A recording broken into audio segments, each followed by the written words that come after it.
In today's video tutorial, I'm gonna walk you through how to fix photo mode missing on TikTok. So first things first, head over to your TikTok app, and once there, go to your profile in the bottom right corner and tap on the three lines in the top right corner. And what we need to do is scroll down to find the submit a report.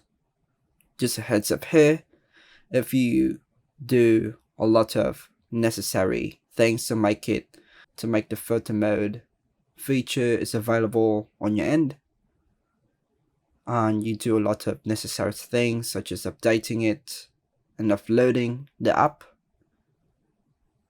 you just have to type in those details around here, and you can also provide a screenshot and a screen recording.